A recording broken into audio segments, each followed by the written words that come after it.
Ladies and gentlemen, good morning. Happy Sunday. Week 9, Next Up Fantasy Show for the Sunday morning show. It's your boy Will. Mike is actually going to be here a little bit shortly. Looks like that he had a last second emergency that he had to take care of.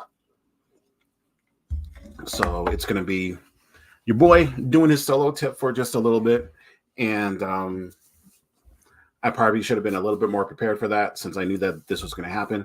But here we are. Your boy is here. So that being said, um, gonna simply do a bit of a breakdown for each and every game as quickly as possible, since everyone has to get started with starting up their lineups or whatnot, or setting up their lineups. So let's go ahead and actually get to who we actually know officially is not going to be playing. Looks like Matthew Stafford is not going to be playing today. Stafford is going to be officially out, and Brett Rippon, the son of former Washington Redskins quarterback Mark Rippon, is actually going to be starting today. Brett Rippon, I believe he had a small stint with the Giants, and he was like below average. He wasn't great, but he's just a person that would actually get you by. He's actually expected to start, and a lot of these players, a lot of these teams that you've probably are looking at right now, it's something that Manny emphasized on the show on yesterday, is the fact that nearly a third of all the teams who originally had a regular starting quarterback, they're not starting this week. They're either hurt, they're injured, things of that nature. And we hope that each and every one of them we all wish them well. But there's not really anyone that's super emphasized as far as who's starting or who's sitting down or whatnot. So a lot of these teams, are going to pretty much expect to have like lower scoring games this week. But that's the expectation. But of course, it might not be what the actual situation is. So Matthew Stafford, we know, isn't going to play. Kyler Murray's not going to be playing today. He has been set up to the point where he can actually play, but they haven't officially put him in yet. So it's not that he's not hurt this round. It's just the fact that this time he's just going to get a little bit more out of the 100%. And Cardinals is going to start off a rookie this year, and Pine, I believe, is his last name, and they're going to be playing against one of the better, if not statistically one of the best defenses in the league this year. So you have him as well. Let me actually cut this down a little bit. Can I do that? Hold on. Let me see if I can. Yeah, it's not letting me. It's just going to be me on this big old screen. I got to wait for someone else to come in so that this could be at least a little bit less of me and more of the brand over here. But on the wide receiver tip, looks like Josh Palmer isn't starting or isn't going to be playing today. Keenan Allen is always a solid pickup, or not pickup, a solid player to play, but that's not who we're looking at as far as who could actually take advantage. In this case, is actually going to be Quentin Johnston, who is a rookie, and someone that me personally, I actually had high expectations for as far as doing well this year. But in this event, this actually could propel him a little bit more to actually having something more of a better game, or more eyes actually to be looked at. So Quentin Johnston wasn't really on waiver wires that much this week, or not many people were paying attention to him on waiver wires this week. But if at the last second someone still hasn't picked him up, then of course Quentin Johnston is going to be a player that could be looked at for this week. Michael Wilson from Arizona is not going to be playing, but let's be perfectly honest, a lot of people in Arizona is not going to really be playing that well. It just means that Hollywood Brown is probably going to be more emphasized on the offense this week.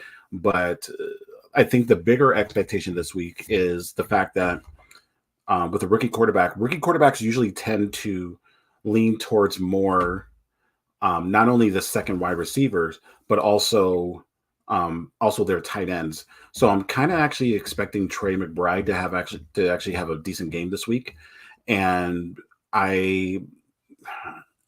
and once again, Hollywood Brown may be more emphasized, but I can also see in this case Rondale Moore having some bit of a not exactly a resurgence because it's not like that he's there every single game as far as doing something big, but I can see him actually having some kind of relevancy in this game if the pass game is going to be something that people pay attention to. A lot of people were paying attention, or a lot of people were actually asking um, in regards to Josh Downs as far as whether or not if he was going to be playing this week. It looks like that he's trending towards the point where he is actually going to be playing. So this game is actually going to be a very interesting game. Um, as far as the Colts playing, and what it keeps on being emphasized with the Colts is the Colts tend to run up the score, and it's really rare for them to actually score anything under 20. So with that being said, I can kind of see, and it's because of the fact that the Colts defense is not really the greatest. So even if you have a 1-7 or 1-16, like the Panthers actually playing against them, the Panthers can actually look good. So with that being said, it is one of my picks for sports betting this week, and that's actually going to be the Panthers and Colts. The over, I believe their over was at 44 and a half. I ended up picking up that over because I can actually see that game being ran up. So if it happens, then yay for me, Kool-Aid points. And players that are expected to play, I see Puka Nacua. A lot of people in Facebook chatters have been questioning about whether or not if Puka Nacua was going to be playing or not, but I can't actually legitimately see, but it looks like that he is actually going to be playing this year or this week. It's just that the quarterback play is not going to be not really fully 100%. I actually feel more bad for Cooper Kupp owners versus Puka Nacua. I think Puka is going to be fine, but who isn't going to be playing that I would have loved to see this week is actually Gerald Everett. I know he doesn't play for the Rams anymore. He plays for the Chargers. And with Josh Palmer out, they may legitimately need all the help that they can actually get because they're playing against the Jets on Monday night, and the Jets defense, as horrible as the offense is, the Jets defense is still one of the better ones in the league. And we have not yet to see any big name wide receiver actually take advantage of that defense. So also that's just something generally to go ahead and actually look at when it comes to that. Taking a look at more of who's coming in and who's not. But it doesn't look like there's too many others that are emphasized or updated as of right now. So that's pretty much all I have for as of right now. So let's go ahead and actually do a breakdown of each of the games. Just getting my opinion on each and every one of them. This Dolphins and Chiefs game that's playing in the background right now. My expectation was actually for it to be a low scoring game. I talked about that on the show yesterday. They both have their gifts and curses, but I do feel that in the end, look at all this. But generally in the end, I do generally see that this may continue to be a low scoring game. I think the over under was 50 and a half. But the Chiefs defense has not been as weak as they have been in the past couple of years or so. So that being said, there is the expectation for the Dolphins, if not anybody, to actually score a little bit low. I didn't expect the Chiefs to actually be up 21-0 as of right now, but here we are, and that's what's going on. So I do expect at least the Dolphins to score something. So I'll just go ahead and just move on from that game. But Vikings and Falcons. It's going to be a new day, and it looks like that Taylor Heineke is going to be starting for the Falcons this week as they're at home. But of course, this is also going to be a battle of two backup quarterbacks. One of them is going to be Jaron Hall for the Vikings, and the other one is going to be Taylor Heineke for formerly of the Commanders, now with the Falcons. I'm actually a fan of Taylor Heineke, and I feel that he is close to being a starter in starting quarterback in the league. And Heineke does, I feel, have the tools to actually get the better out of the wide receivers on this team. But in this case, Drake London is not actually even playing today, out with an injury. And like the question from there is, who else is there? Who else can there possibly be? It could be a case of it being the Bijan Robinson show. It's already a rushing team in the Falcons. They are playing at home. But Minnesota, I'm actually a little bit curious about with Minnesota. Sorry, just pulling up something. I'm actually curious about how Minnesota is actually going to be playing. Jaren Hall, he's somewhat of a runner. He can get you by, but that's not the way that the Vikings defense or offense actually usually plays. So that being said, I can see that it could be a mid-passing game. It's not going to be Jordan Addison going deep or whatnot too much. That's my expectation anyway. KJ Osborne could actually be someone that could be somewhat relevant this week. TJ Hawkinson has to take the load for the remainder of the year. Just saw that one of the left tackles for the Vikings is actually not going to be playing this week. And because of that, there could also be an expectation of Alexander Mattison and Cam Akers having a lower than expected type of game this week. But I don't really, but like I can also see this as a low scoring game. I should actually have all these odds up. Let me actually go ahead and pull that up so I can see what the public looks or what the public likes for this week. Second game, let's go ahead and get to it. Bears and Saints. Wow, Bears and Saints. All right, so I've been going back and forth with the Bears and Saints because of how high up the favorites are this week, and the Saints are right now currently at 8.5. The Bears defense is still one of the worst in the league, but I don't expect Montez Sweat to really do too much this week. He's going to still be in. He's still going to play, but I couldn't pull the trigger. It was when I was there, or when I looked at it, it was at 8.5. It's currently at 9 right now, and I can't really see myself pulling the trigger for 9 because once again, an over under, or excuse me, to cover 9 is it takes a lot, even if it's the Bears. So with that being said, Saints are probably going to likely win the game at home, but I'm kind of iffy on 50-50 on the Bears actually being able to cover the 9. I'm actually going to lean towards the Bears covering, but I just don't know how. But honestly, I just don't know how it's going to be done. So we can go to the next game. Rams and Packers. So once again, we just talked about this before. It's going to be Jordan Love versus Brett Rippon. There's nothing really fantastic about Jordan Love still, in my opinion. He started off hot, but I think that's because of the fact that there wasn't as much tape on Jordan Love as a starter. So it could be an all rushing game this week. The Rams, outside of Aaron Donald on the defensive side, they're still kind of in the middle of the pack. So it could be a possibility that they can do some damage, but I just don't accept full damage on them. Rams on the other side, once again, Brett Rippon. He's not really the best backup quarterback, but he will hopefully be able to get at least 225 yards. That could actually help out not only Cooper Kupp owners, but also Puka Nacua, which I feel is going to have the better game this week over Kupp. And there may be a small hint of Tyler Higbee actually doing well for this week as well. Commanders, Patriots. This one was an interesting game for me.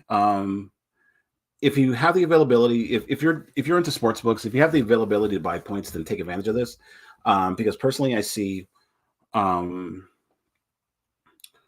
now, if I could go and pull it up. Okay, so as of right now, Patriots and Commanders. Patriots are at 3 points as a favorite, but I can actually see the Commanders actually taking over and actually beating that.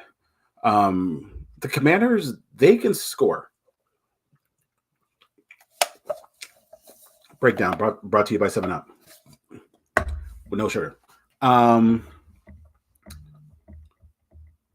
Commanders, I can actually see winning this outright against the Patriots, because the only time that the Patriots really shined was when they actually played against the Bills, and the Bills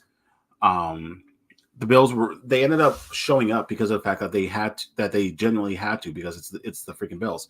But outside of that, the Patriots are a pretty low scoring team, and I believe that I ended up personally betting the under for that game, the 40.5.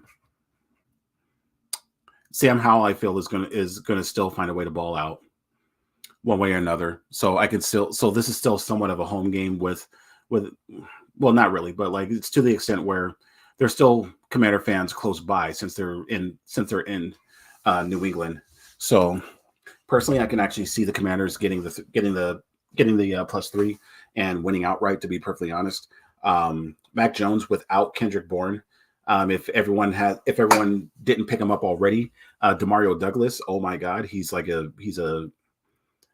was trending up already before the Kendrick Bourne injury, and right now there's really not too much that they can go to. But there's always still the case of Hunter Henry and Mike Gesicki as far as being players that can actually be used for this game as well. So I would lean more towards on the Hunter Henry side. That's my personal opinion. Seahawks and Ravens. So this Seahawks and Ravens game has been one of the more interesting ones all week, because I'm seeing two sides of it, and like the Seahawks, they're not, like, simply put, Seahawks, they're not little punks. They do tend to score. There's probably only been one or two games to the extent where they haven't really scored that well, but the Seahawks know how to score. Geno Smith, I can actually see as being one of the top 10 quarterbacks this week, even with that Ravens defense. Me personally, I ended up doing the +6.5. They're at 6.5 right now. I can see that going up to 7. I don't think they're going to allow it to go up to 7. I think people are starting to bet for the Seahawks, and it's actually going a little bit downwards. So like I think the lowest I've seen it was +5.5. But it's going to be kind of scary for Zay Flowers. I am a huge Zay Flowers fan, as far as how he's played this year, but I don't think that he's actually going to be able to get by as far as having a monster game. Lamar Jackson, on the other hand, could be one that's more relied on as far as a anytime touchdown score if you plan to do that. This actually could be a low scoring game. That's kind of how I see it. So like it's a team that can. It's both teams that can actually score pretty well, but I think in the end, both of the defenses are going to shine to the extent where the under, which is currently at 44.5, is not going to be met. Next game. Buccaneers and Texans. Buccaneers and Texans. So we all love CJ Stroud. Mike is a huge fan of CJ Stroud in general, and I actually don't blame him for that. He has been slowly getting a little bit better and better each and every week. But I think what the public is starting to see is the fact that even against the worst teams, or one of the worst teams in the league, record-wise, they still ended up only getting about 13 points against them, and of course that's the Panthers. Panthers did end up getting their first win, so big up to you guys. So that being said, the Buccaneers don't score that much either. Like both teams don't really score that well. And right now the current over-under is at 40. But like the Buccaneers, I'm slowly starting to see like a small little trend to the point where the defense is actually getting a little bit better each and every week. And Houston actually has played pretty good defense throughout the season. There's probably only been one or two games as far as the exception to that. I think it's just one, but the Texans actually do have an acceptable defense. So with that being said, I do have the feeling that not only will, and I guess it doesn't matter, but Justin Fields officially inactive, so he's not going to be playing. Bagent Buckaroo, he's going to be playing. He's going to be starting. for the Bears, but I still don't see anything happening on the Bears side as far as them doing some damage. Excuse me, but the Buccaneers, once again, they have been playing a little bit better defensively, and Houston has been a good defensive team in general. So if there was a pick that I ended up doing, it was the 40.5 that they had, I believe. Let me just do a double check to see if it's still like that. It is at 40 right now, so I can actually see that being lowered, or the under actually taking advantage of that. So I do see 40 being selected on that. So next up, Cardinals and Browns. So we kind of talked about this already. On a lot of parlay cards out here in Vegas, they actually did take that game off because of the fact that it's too much of an anomaly right now as far as how much higher the Browns are going to be compared to the Cardinals. But I want to. There's not really a way for me to even play devil's advocate with this one. Usually there is a way, but I can't find it here. So Cardinals are likely going to get demolished. If there's anyone on the team fantasy wise, as far as who to look under or look for to get some kind of love for, I'm going to say Ingram, the running back. Ingram is actually okay with no DeMarcado, I believe, actually is not actually playing today due to injury. Likely there's a chance that that Ingram is actually going to be taking advantage of that, and I would love for it to be Malcolm Brown as far as the guy, but I just don't see a route there at all for it. So that being said, me personally, like I'm leaving this game alone because it's there's too much there. There's too much going on as far as that. But with Deshaun Watson returning, this could be an Amari Cooper game. Once again, brought to you by Pepsi or 7-Up. But I can see it being an Amari Cooper game. I think I can see a Deshaun Watson bounce back type of game. And if it is that type of game, then I could go ahead and actually see that actually the Browns actually doing okay, actually. But there's no chance that I'm going to be betting a 12.5, 13, 14. Let's see where it's at right now. Where is it at? Well, I see it at 13. I see it at 13 right now, but I have seen it as high as 15.5 for that Cardinals and Browns game. But no chance I'm playing that as well. No, absolutely no chance. So next up, yeah, I believe that's me. Colts and Panthers. So kind of talked about it a little bit already. I feel that Gardner Minshew is going to actually have a decent game this game. Minshew knows how to play the quarterback position. He is an acceptable starting quarterback. I believe some people otherwise disagree, but I do see Minshew as a guy that I can actually hold himself well. But let me actually break down. Let me actually pull it up, and then from there I'm gonna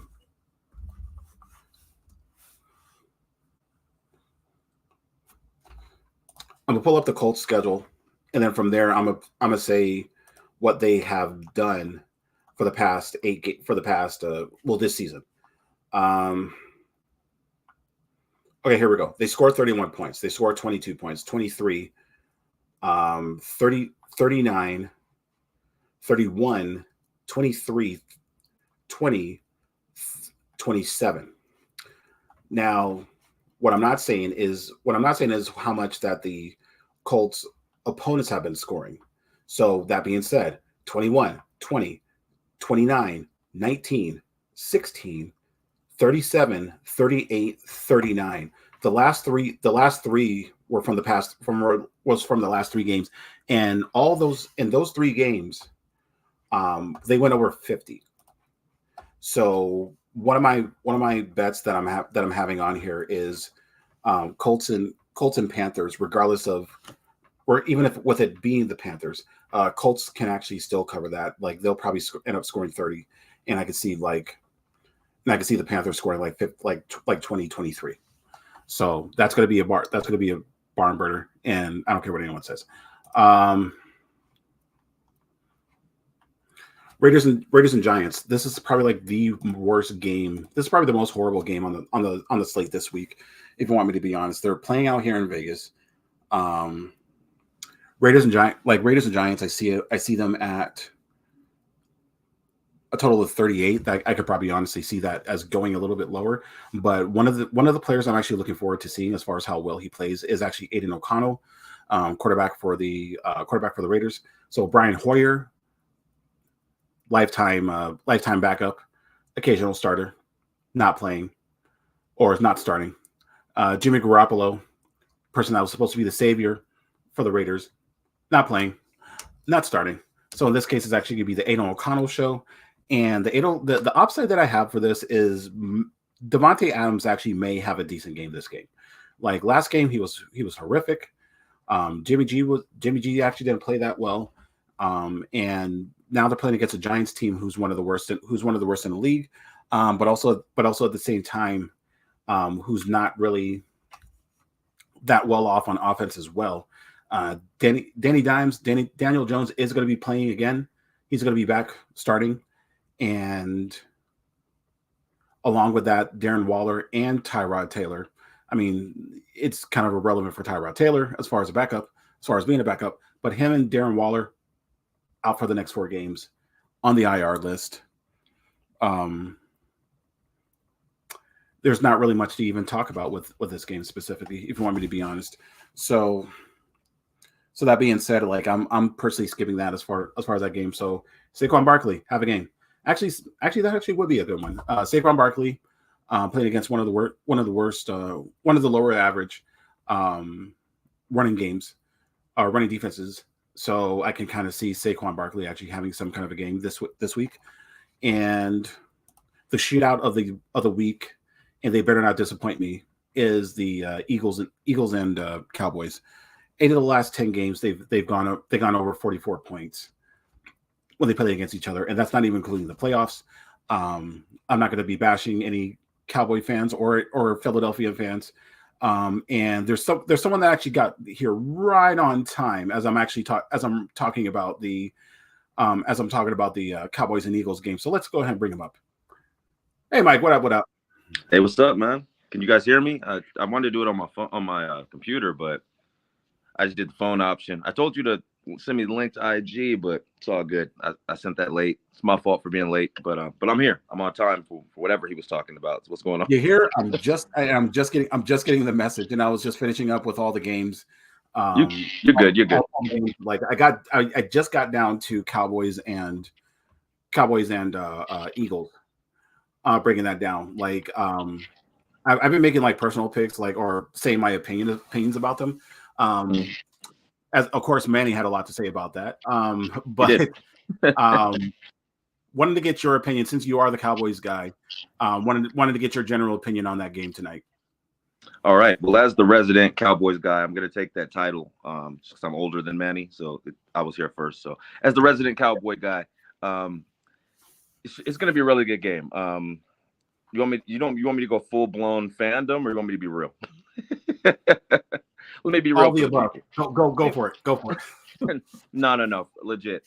So it's gonna be a tight divisional game. It's gonna be a tight divisional game. It's at home for Philadelphia, so that's gonna be a little bit of a struggle for the Cowboys. We're a little bit behind enemy lines. However, I do think that.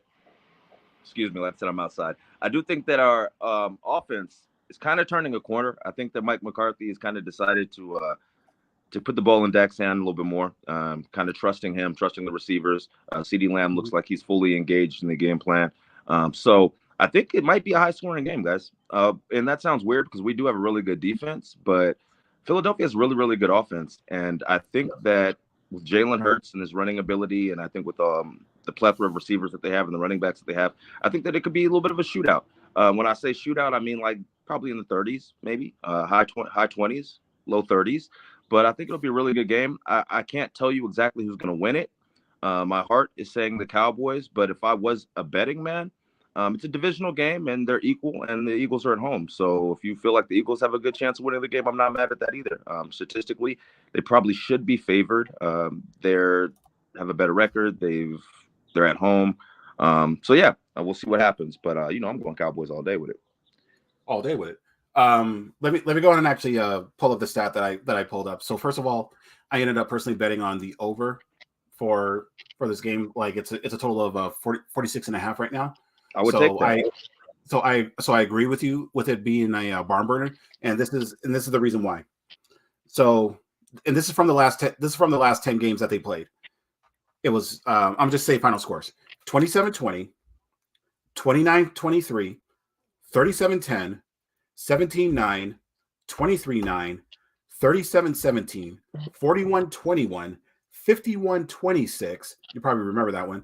17-26, 40-34. They go hard each and every time they play. And like it's to the extent where like that was out of 10 that was 10 games. So out of those, 8 of them went over 44, 45. So that being said, like it's gonna be insane this week. And it's probably one of my more favorite games to bet this week, and not a lot of people are even talking about it. But Tony Pollard, like I'm a bit concerned for him right now because I remember showing you a picture that I saw on one of the Facebook groups where they ended up asking, would you rather start Tony Pollard or Zach Moss? Like Zach, like to compare Moss to Pollard is scary. So once again, as the residential Cowboy guy, give me a reason to have some kind of faith, or is there any kind of faith that you can give me for Pollard? And if there is, like, is it going to start tonight? All right. It's tough to say. I don't believe they're using Tony Pollard in the correct way. So with the way he's being utilized, I mean, I think he's a better player than Zach Moss. Don't get me wrong, but with the way he's being utilized, I don't know if it's going to pay dividends tonight. I mean, they seem to like to run him up the middle a lot, not a lot to the outside. His passing volume is kind of decreased. So when he was in a role when he was sharing time with Zeke, and they kind of let Zeke handle the middle work, and they kind of like let Tony Pollard do this outside work and get passes, it worked out a lot better. We have a guy named Rico Dowdle who I think they could use to run up the middle and stuff like that, but for whatever reason, they don't want to use him. They don't trust him. So, yeah, it's kind of a precarious position because if you pick Tony Pollard, you probably expect him to be a top back. And right now, he's not looking like a top back. Part of me even wonders if he's 100% off that injury. I don't know. He doesn't seem as explosive. The explosive yards are down. I mean, last year he was averaging like almost 5 yards a carry. He's not doing that anymore. So it could just be the workload that's kind of getting into him because he's never had a workload like he has this year. Right. But for whatever reason, he's not the Tony Pollard that we've been accustomed to seeing. So it hurts me to say it, but I have to agree. And I don't know if I would start him over Zach Moss. And that sucks because I think he's a better player, but it's just not working out for him right now, the way that they're utilizing him. Yeah. And that's one of the things that I was scared about. Like, I love Tony Pollard's upside. I love the fact that he's on a high scoring offense usually. The biggest concern I had with Tony Pollard is the fact that is he going to be specified or clarified more as an every down back?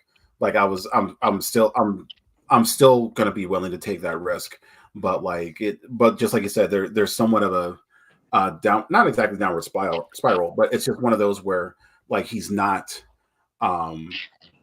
getting as much noise as he should on that offense, and everyone, and I feel that he deserves that. So the final game for today is going to be a very emotional one. Last year, it was the game that like stopped the fantasy world in general. But of course, when we were talking about it, like it was a game that it was more about like real football and real life with Damar Hamlin going down on it. So tonight it's the Bills and the Bengals. Right off the bat, like I kind of think that like, and Mike Lou is going to disagree because of course he does, is the fact that these Bengals are getting better. Joe Burrow is getting better. Like that calf injury that he had is practically gone. And because of that, like there's the feel that both that pretty much everyone on there can actually have quite a game on the Bengals side. I think Joe Burrow is actually going to be okay. Do you have Raheem Mostert on a team, Mike? Yes, I do have Raheem Mostert. He just scored, so He happy just about scored. that. Yes, sir. Yeah. I have him on a Just couple look at it squads. now. Yeah. What was that? I said I have him on a couple of teams. I have like 6 fantasy teams. It's crazy. I know I'm in too many leagues. I probably have him on at least 3 of those teams. So yeah, heavily invested in Raheem Mostert. So I'm glad to see that he got in there. Is one of them the one with against Manny? No, unfortunately, that league I'm struggling. That league I got Derrick Henry and I had to start. Where did I start today? I need to look at that league. I get confused. I have so many leagues. But I know I have Derrick Henry, and I think my second running back in that league. Oh, it's Brian Robinson. So we'll see what he does today. Brian Robinson? Okay. He's going to be fine. He'll be I think fine. so. He's been consistent all year. Yeah, and like I feel that they actually might win outright this week. I was actually looking at that. They're playing against the Patriots this week, in New England. But I don't think the location is going to be that big of importance because of the fact that there's still people from Washington D.C. that's going to still travel up to Boston and watch the game. So it could be a mix of like how many of each team's fans in the stands at Gillette. But yeah, I think Sam Howell's gonna score. I think they'll be fine. I hope so. I'm heavily invested in that game. What was that? I hope so. I'm heavily invested in that game. I have Robinson and I'm starting up Jahan Dotson today, so we'll see how it goes. Jahan Dotson's going to be all right. He'll be okay. So yeah, I mean, I pretty much broke down everything that needed to be broke down. I got Mike here. I got my alarm going off. I got Mike over here, right on time for the game that I really wanted him to actually be there for. Do you have any kind of take that you want to blurt out this week? No, not really, man. I've been so just kind of like concentrated on this Cowboys Eagles game that like I don't know what else is going on. But I do think that here's a little something I'll give the guys, a little gem. I think if you still have Kyle Pitts, if you were that guy who held on to him, I think he'll start to have a resurgence under Heineke. So quarterback change has been initiated. We know Heineke balls out, so I think Kyle Pitts could revive himself and become a fantasy factor. If you're still holding on to him, or if you need help in the tight end position, he's out there on waivers. I know in my league he's out there on waivers. Everybody's giving up on him. Go pick him up. Yeah, I would be all over Kyle Pitts if I could, but yeah, like this week specifically, with Drake London being out right now, so it's one of those cases where I talked about it earlier. It could be the Bijan Robinson show. The Bijan Robinson show featuring Kyle Pitts. So it could be an interesting week this week, but I'm not really truly focused on that game as well as much as others. So I gotta give the people three bets. Get him. This guy knows what he's talking about too. So yeah, I'm not saying pencil it in, but pencil it in. The problem that I had this week when I looked at all the games is I like too many underdogs this week, and that's not good. if I like them all that much. So all right, so I'll go ahead and give 3. So because we got to officially give them 3. So Seahawks plus 6.5 against the Ravens. My explanation from earlier was the Seahawks can actually score. They can play. The Ravens will probably still win, but I think it's going to be more so by a field goal compared to like more than a touchdown. So in Baltimore, as good as they are, they're not world beaters. So as far as how much they score, it's not as much as it usually would be. You're not going to like this one. I'm going to take a Buccaneers plus 3 against the Texans. Texans are that's good. You're good. You're good. Texans is a good team. I like the Texans. But the Texans don't really score. And I think that the hangover from what happened last week is going to continue with them.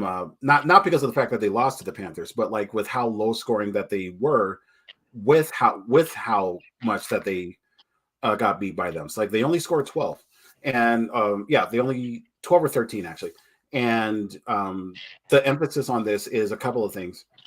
Damian Pierce isn't playing. Their starting center isn't really playing, so they have to super over rely on CJ Stroud in the offense of in the passing game of the Texans. So Nico Collins, owner of them, you're gonna ball. Tank Dell, who I finally actually got on one of my teams, he's gonna be okay. But as far as like how much they're gonna score overall, like both of the defenses are actually good. So I feel that the Buccaneers are actually have the availability to beat them. And I already talked about Cowboys Eagles with the over. But I need a favorite. So as much as I didn't like saying, I said it earlier, I didn't like this favorite, but if there's one that I'm gonna go with, it's gonna be the Saints at 8.5, which is a lot, versus the Bears. New Orleans is at home. They're just about as healthy. They're pretty much as healthy as they can get. Justin Fields isn't playing. I don't think DJ Moore is going to have a great game. And they're playing against the fourth best, and the Bears are playing against the fourth best pass defense in the league. So put that all together, and what do you get? I feel that it's going to be a Alvin Kamara game again, and there it is, 8.5 for the Saints. So that's my 3. And watch me lose all 3 of them. I don't know. We'll see. We'll figure it out. But, and I like those. I like those. I think they're definitely. But anytime you're making a bet, right? Like you just want to go with what probability and what should conceivably happen. And I think all 3 of those should conceivably happen. Now we never know what's going to actually happen. That's why it's called a bet, right? It's not 100% fact. But you gave them some good picks, so I think they'll be okay. I hope so too, because I sure as hell bet on them. So with that being said, we got some lineups to set up to make sure that we're actually going to be good. So that being said, for Mike T, it's your boy Will.